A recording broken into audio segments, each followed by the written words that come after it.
So hi, welcome to Noise Podcast. I'm Shane, I'm Glory. and we're here with. And and I'm Micky James. There are some questions to say about his new EP, Loner of the Year. So congrats on that, by the way. How do you feel about the response to it so far?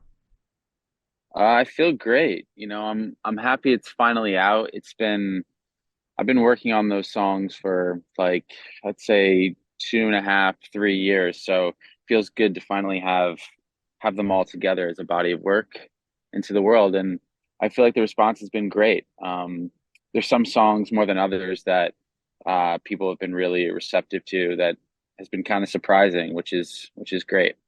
Hell yeah. Well, Hell the yeah. EP rocks. Oh, it's so fucking good. Of Hell yeah. Oh, Of thank you so much. course. course. So, is there any meaning behind the EP title or cover art? There, there isn't.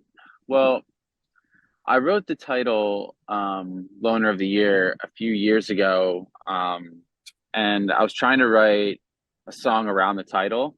Kind of a different way of writing for me. I don't usually write from like a title. It's usually kind of just like melodies or whatever. So it was kind of an exercise. I want to try writing from that way. And everything I was trying to write didn't seem to click with the title. It just wasn't fitting. And then like about a year ago, I was writing something and it kind of fit perfectly, the title, and then the song kind of wrote itself. And I always thought that title was compelling. So when it came time to name the EP, I thought that felt great. Okay. Oh yeah. So your writing process, like, how often do you switch it up? Because you said like you were trying that exercise. So like, how often do you venture off from what you're normally doing? Not too much, to be honest. I've been writing songs for a while, so I kind of have like a way and a process of how I like to do it. But it just felt right at the time to try different things. Mhm. It was during the pandemic, so I was just like bored and just want to try different exercises with writing, and that was one of them. Kind of writing from a title. Fair enough. Mhm. And you mentioned you've been working on this for like 2.5, 3 years. So can you kind of give like a timeline of like when the first song to kind of the end completion of the EP? Well, New York Minute, I wrote that, or like the initial idea in like 2019, maybe. That's like the oldest song, and that took on like six different versions, I think. And then I started writing the rest of the songs, the other four, around 2020. And uh, yeah, I mean, I think all the songs went through different variations over time. Probably up until like last year is when I kind of settled on the final uh, idea of those songs. But yeah, New York Minute was definitely the longest song out of the bunch to complete. Mainly the concept. I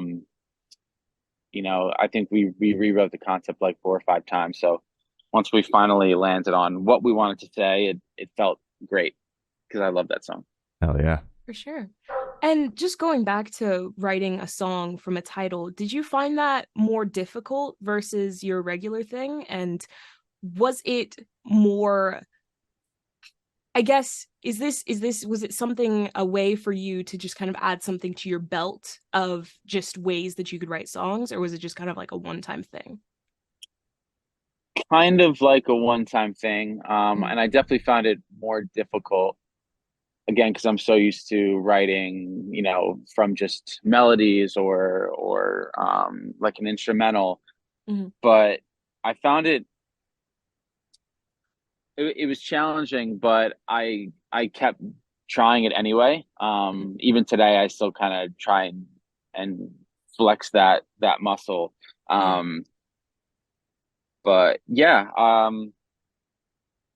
don't know. Yeah, I going back to that title, I loved it, even though it was hard to write at the time. I'm glad I kind of stuck with it, and eventually it came out to be a song that I really love. Hell yeah. Absolutely. Hell yeah. So what song off this EP took longest to write, and which one is your personal favorite? The longest one to write was New York Minute. Like I said, we started writing it in 2019, and we rewrote the concept like 4 or 5 times. Um, but my favorite song, I think James Brown might be my favorite. Okay. Maybe because I really love performing it live, Mhm. and I haven't really performed. We performed we performed New York Minute live, and just started to perform Girl Talk Good. and a few shows Loner of the Year. So I don't really know. Maybe those songs will will be maybe one of my new favorites. But yeah, we've been playing James Brown live for a while, and it feels really great, and I love the energy of it on the EP and live. Oh yeah. Hell yeah. So for this question, we want to know what your favorite lyric off this EP is and the meaning to you. Mm. Ooh, that's good. I don't know if I have a favorite lyric, um, but I love a lot of the lyrics in Loner of the Year. Mhm.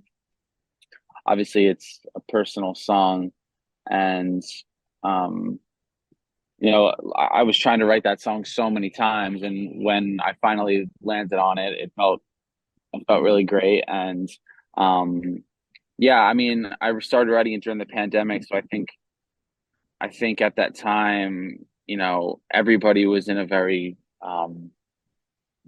difficult place, and we all felt extremely isolated. And I was, dealing with my own isolation, and it just felt really great to finally get that off my chest, the Mhm. things I wanted to say, and to finally have that title work with the song. Oh yeah. All right. Absolutely.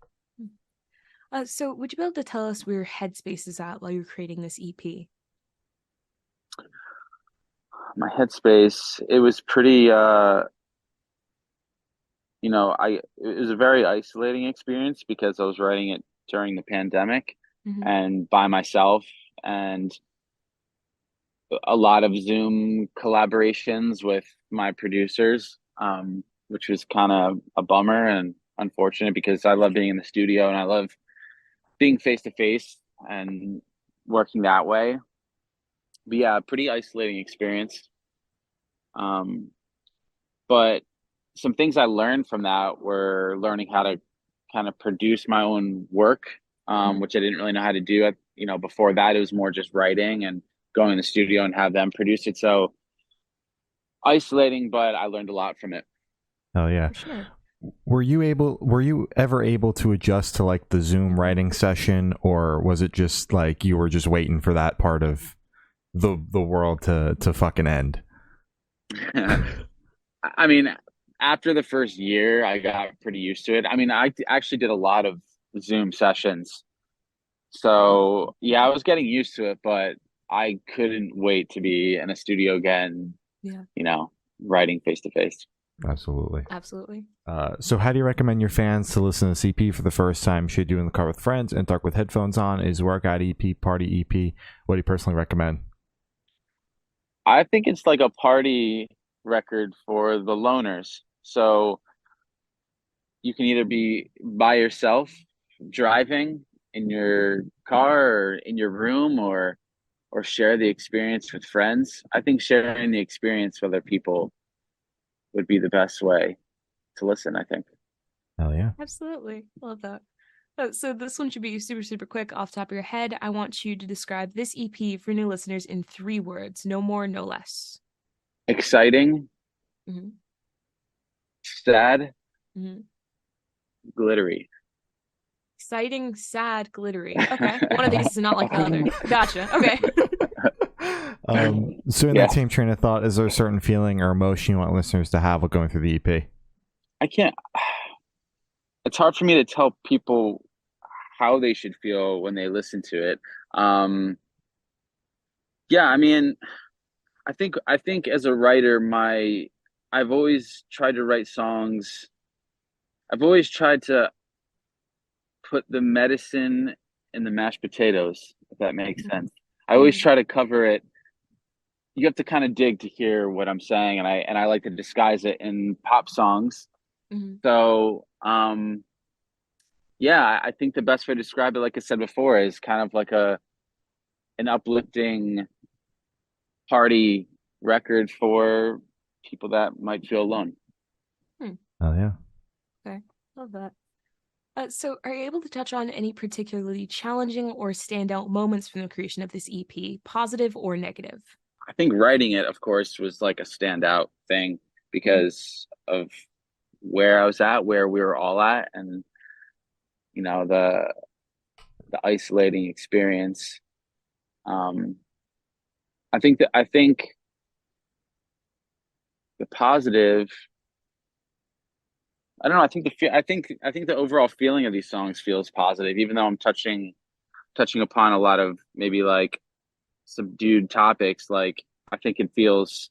I think it feels pretty uplifting, Mhm. and it just feels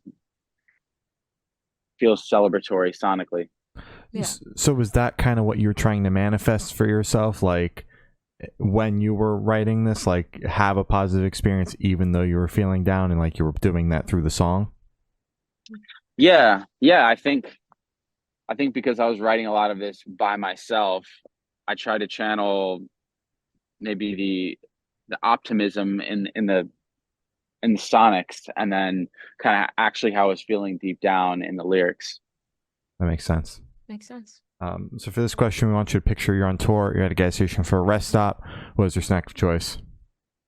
What are those things called? They got like fillings inside of them, but it's like a cracker. I always get them on tour. I don't remember. Do you guys know what I'm talking about? Filling with a No. cracker, but a you're not talking about a Waffle. I know you're not talking about No, that shit. no, No. no. Okay, I can't think of it. Probably like beef jerky or something. That's a good road snack. Okay. Okay. What kind of filling is inside the cracker thing? Damn, I what want to is it know. called? It's almost like it's like a pretzel, but there's like filling inside of it. They're A like these combo? little round combo. Combo. That's Okay, it. okay, okay, okay. You Yeah. cracker pretzel. I never would have fucking guessed combo. Okay, no, those are cool. Do you have like a favorite flavor? Because they have like a shit ton. No, I'm not really that picky, but I Dang. like them. They're good. They're Okay, good Mhm. for that's snacks. fair. That's fair. So on the topic of food, if your project was a dish, what dish would your project be and why? Oh man, I'm not a big foodie, so it's hard for me to like give something interesting. Um, Something with a lot of flavor Mhm. and spice. Chicken tikka masala. I like Ooh, that dish. damn. Mm-hmm. Oh yeah. That's just good. Hell yeah. So for the last couple of questions, going to shift completely away from music and go straight to death row. Boom. So if you're on death row, what would your last meal be with a drink? It would be last row and a drink. Like what kind? Like alcoholic drink? If you want. We'll do an alcoholic drink just to take off the anxiety of dying. Yeah, Fair enough. that's fair. Probably like probably do like probably do a Manhattan is my drink. I'm gonna do like a yeah. I'm gonna do like a filet mignon with like mashed potatoes and a Manhattan. Hmm, Nice classy way to go. for real. Oh yeah. Damn. Right. It's So if you like could I've live thought in about this.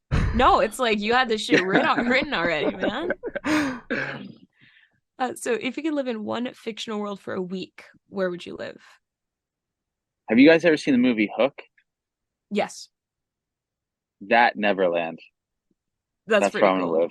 Yeah, I haven't seen it in a while, but I have fond memories of it, so Oh my it should be God, good. that movie's amazing. That's like one of my childhood favorite movies and an incredible score as well. Yeah, Oh, that Neverland specifically. Sounds hell good. yeah, good pick. So I've done our best. And the last question, every single person that we've spoken to have said that it is the most important question. What's your favorite color? God, it's one of the most hardest questions because I'm gonna I'm say saying black, and you can't say black. no. I'm gonna say red. Good Yeah, pick. You got a yeah. specific shade of red? I don't, but red. I bought these pair of red boots not that long ago, and it's like a Crayola red. Mm-hmm. Are So you are you talking about those like obnoxiously big red boots? Did you buy those? The ones that are like super viral right now? They look like Sonic boots, I guess. I don't think so. Mine are kind of just like a Chelsea boot. Oh, So okay, I okay. don't know. Good, I gotta good. check out the ones you're talking about. I But can't get away from them, dude. They're fucking everywhere, man. I gotta Uh, wait. What are they called? I don't know what they're called. They look like big and cartoony. Shane, have you seen them? They're like those Oh, massive red boots. Yeah. yeah, not those. Mine are just like Mhm. heeled Chelsea boots that I've Hell been yeah. really digging lately. But yeah, Fuck yeah. Chelsea Oh boots yeah. rock. Mhm. So as I said, that's all the questions we have to say. Is there anything that you would like to plug? I just want to say anybody that's checked out my EP Loner of the Year, thank you for listening. Thank you for sharing. Um, I'm obviously working on new music, hopefully to have something out next year. But in the meantime, yeah, if you haven't checked out my EP, please take a listen, and thank you to you guys for taking the time to talk to me. Hell yeah. Of All right. course. Well, thank you for now. It's been Micky James, and we have been the Good Noise Podcast.